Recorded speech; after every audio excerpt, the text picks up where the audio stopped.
J. Kumar Infrastructure. The company bagged a large order yesterday, almost a 3,400 crore order coming in, and the street has been comparing it with the market cap, which is sub 3,000 crores. So it's a really large order when coming in. But let's try and understand what the execution timeline is of this order and what the exact outlook is like. We have with us the management joining us on the show, Mr. Nalin Gupta, the MD at J. Kumar Infra Projects. Nalin, hi, congratulations on this large order win.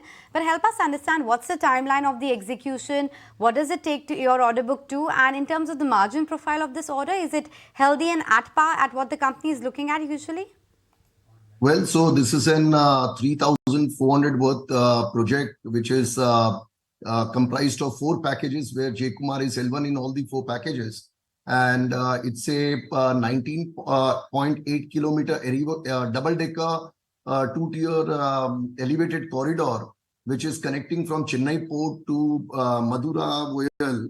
And it is a project that we have bagged on the similar margins because it's a large project. So the economy of scale of doing the 4 projects together in terms of overheads and everything would be much better.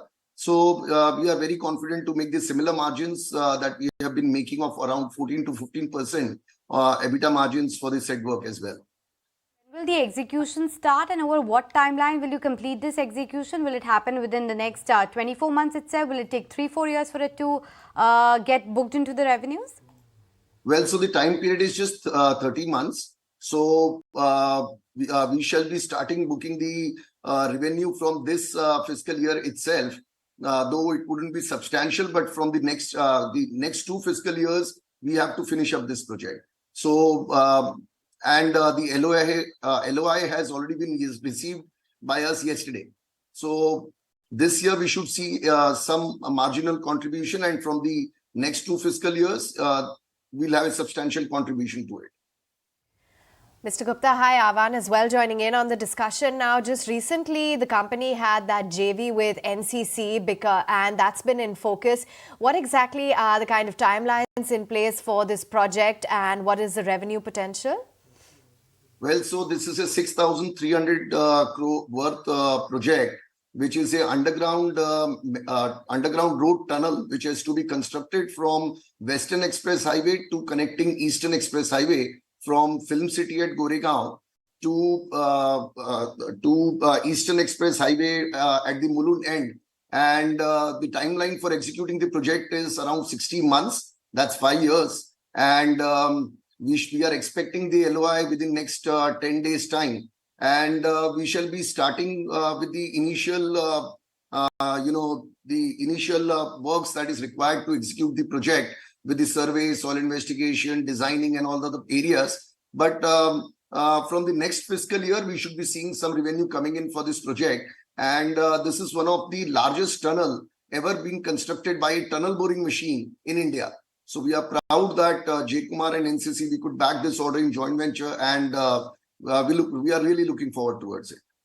And I think it will make the lives of the commuters a lot easier if and when that comes out. But are you worried about the kind of pushback that you might get in terms of the environmental clearances and politics, etc.? Because that's been a bit of a problem area, right? Or all of those clearances are already in place? Well, the major issue would be only in the start and end points, which is, I would say, rather more on the starting points towards the Film City side, because there we have to take some permissions, though it's an open land. But we need to take some clearance with regards to forest or tree, for which the detailing needs to be done now. But the major execution has to happen from by tunnel boring machine. So once we enter it, it will not be, the construction is by a tunnel boring machine. So it will not have an implication on the forest or trees or anything for that matter. So it's only the 1.6 kilometer of cut and cover ramp on both the sides put together, where we would have some clearances required. Otherwise, below the, in the tunnel, we don't require any such clearances. So I think it should not be such big, a hindrance to the project. Good to know. But given the fact your order book is very healthy now, over 20,000 crore rupees, you're talking about more orders which are you have just signed and comes for execution. What does it mean for the revenue? Because you clocked in what 4,200 crores in the year gone by. Is it likely to re-rate materially to let's say 7,000-8,000 crore over the next couple of years when these large orders come to execution? Well, so Kumar, we stand at an order book of 11,800 crore as of March 23.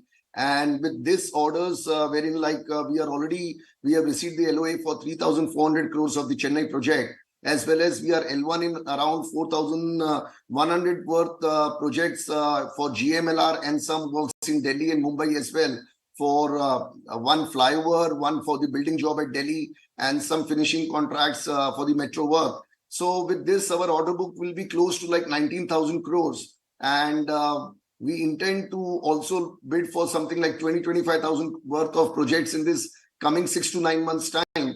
So we are pretty confident that by FY27, the target set by the company of becoming $1 billion revenue company by FY27 should be an achievable target. And I think we shall be growing at a CAGR of 15% to 16% on a year-on-year basis to achieve this.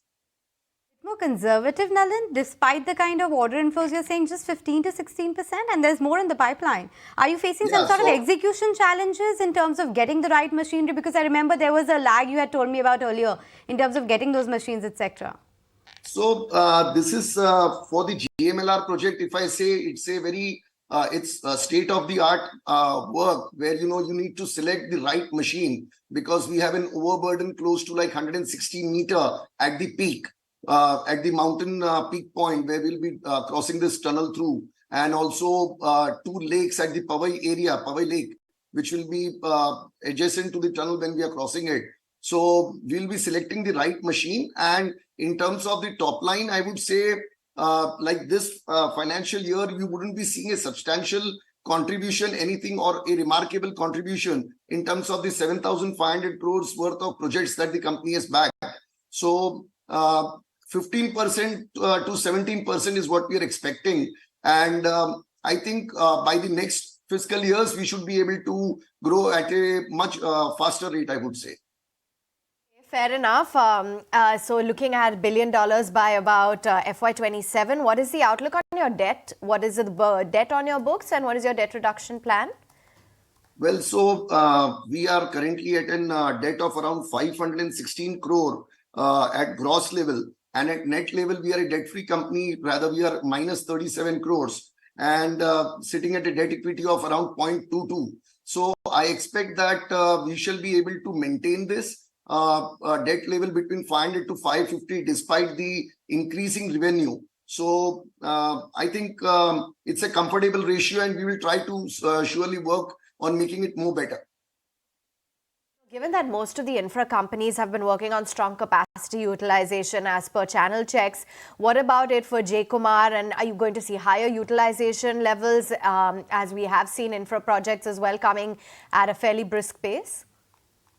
Well, so I would say that, yes, there are a lot of opportunities in the industry. Right now also, like as we have bagged this order of 7,500, but we are still about to bid projects worth nearly around 20-25,000 crores. So there is a lot of opportunity in the market, and the utilization of in the sense of your resources and everything should be getting better off, because like the Chennai project also that we have bagged, we already have completed the Dwarka Expressway, which is on the verge of completion. I would say around 90% of the work has been done. So my same, the machineries and is a substantial part of it would be utilized for my Chennai project. Lastly, before I let you go, Nalin, just a word in terms of how the quarter gone by has panned out in terms of execution. Were there any challenges or on account of erratic weather, etc., or was pretty much streamlined? I would say it wasn't so bad, but yes, there has been, I think the Mumbaikars are well facing the issues of the, there has been extensive rain in the month of from 15th of 20th of June to the entire July was, I think it was raining left and right. So July was surely a tough time, but I think we should be able to achieve our targets. And Let's see how it goes forward in August and September. But the team is trying to catch up with the pace and maintain the revenue. Very much for joining us with that quick take. Rain gons have been, yes, rather kind on Mumbai. We are enjoying it, maybe not as much your team who's on the ground, but nonetheless, thank you so much for joining us. In terms